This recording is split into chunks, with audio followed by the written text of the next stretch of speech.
Hola, buenas tardes. Acá estamos con unos amigos de MINGDA y voy a pasar a inglés para poder charlar con ellos. So, hello, my name is Nico from Proyecto Color, and let me introduce Doris from MINGDA. And Kevin from MINGDA.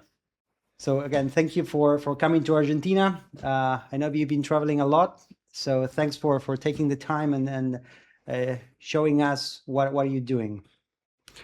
So, for the people that have been using printers and 3D printing for a while, help us understand a bit more the history of MINGDA, how it started, and what is your differentiator? What's your positioning in the market?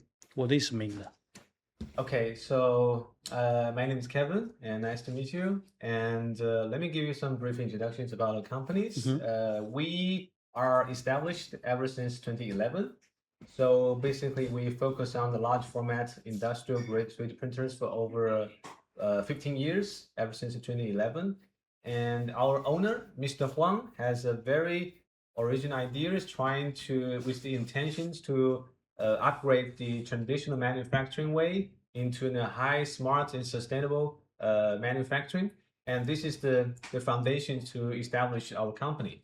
And we are trying to focus on the large format printers because we see a lot of big potentials for the manufacturing. As you know, we have been we come from China, and we have a very intensive manufacturing for large format printers, and also, of course, we know that European market and the North American market, it has a very big potential, and this is what we are trying to do. Yeah. Good. And part of your products have been selling in Argentina very, very well. I think we're sold out because of the demand. But I understand there's a couple of new products that you want to introduce into the market. Would you like to talk a little bit of what you're selling right now, the type of printers that we see in Argentinian market, and what is coming? I think for now we have three sections for different directions. The first is the large format industrial grade printers, including large size like the 400 cubic, 600 cubic, and 1 cubic meters. And this is our dual nozzles with the high temperatures, with the enclosed the framework, the printers. And this is what we are going to do for the industrial players.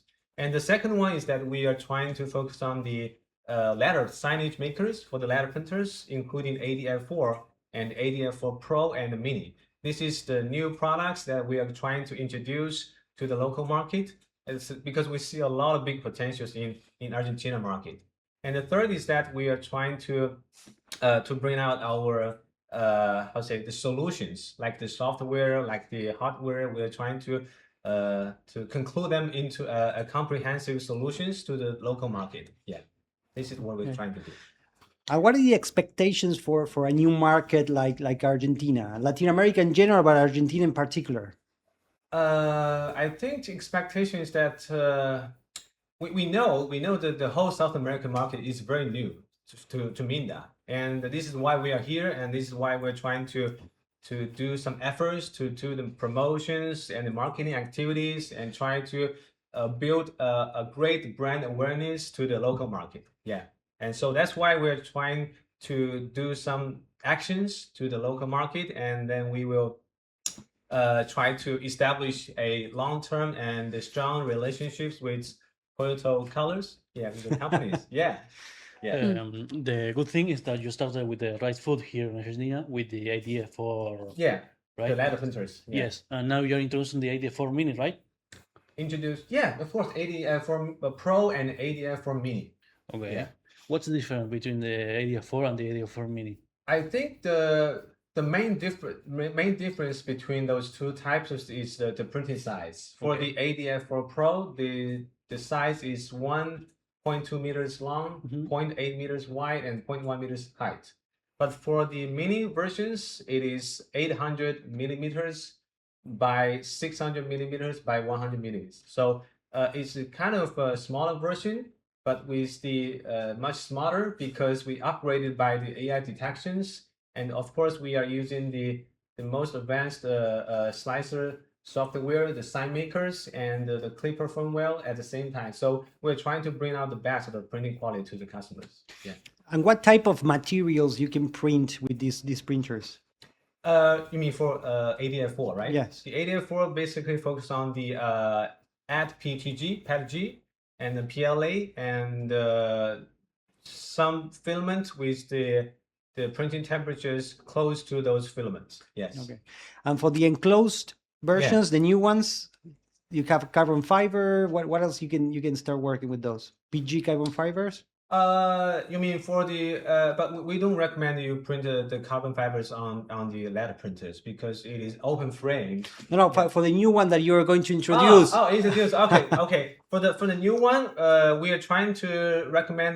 This is what we are because for the enclosed metal frame printers, it is very the temperature can be very stable, and we have two nozzles. We can print like the support materials. And the main body materials can be printed at the same time. So basically, it is for the industrial players with the different industrial, like automobile parts, like the aerospace, like the aircraft, like the medical parts. Yeah, something like this. Okay. Yeah.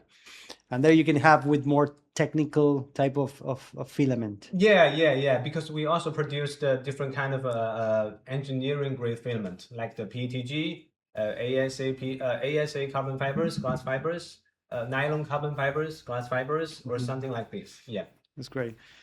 So tomorrow you're going to do some showcase in one of our stores. So big events. Yeah, I know. Yeah, big events. Yes. So and you're touring all around Latin America. So it's Brazil, Argentina, Chile. So you see a lot of expectation around the growth in the region.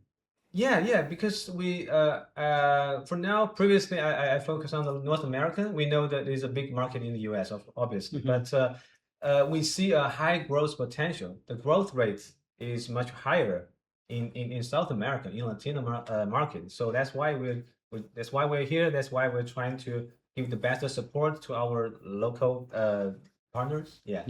That's good. That's good. And tell me, how do you see the partnership with Proyecto Color? Proyecto Colors, as far as I know, we have been established with the relationship with Proyecto Colors for like ever since COVID, because my colleague Christy reached out to Water maybe 6 or 5 years ago, and we after the COVID we enter into the real business cooperations, and we see a very high efficient actions or some marketing plans, marketing strategies, and amazing teams, amazing workers here, and we see a lot of passion in Proyecto Color. So yeah, we are very confident in the long-term business relationship. Yeah. It's also very important that not just we not only sell the machines, but also we work and help our partners to implement, to give support, and all the maintenance of those machines to make sure that they have the best experience with this type of more technical and complex machines. Service. Yes. Yeah, of course. Yeah, I think that's this is the basic part, because our industrial machines is not just selling out a machine, because we focus on the service and the support, and we want to bring out the best experience for the customers. And then we will try to give you a full range of trainings to the customers, either to our partners or to the customer. They're trying to bring out the best experience to the customers. Yeah. That's great. That's great. Well, thank you very much for flying so far. 26 hours flight. Yeah. It's good. It's awesome to have you here. And again, thank you for the excellent products that you develop. Yeah. And we really eager to build and grow the relationship. Okay. Yes. That's Thank great. you very much. Thanks. Thank you. Thank you. Thank you. Thank you. Okay.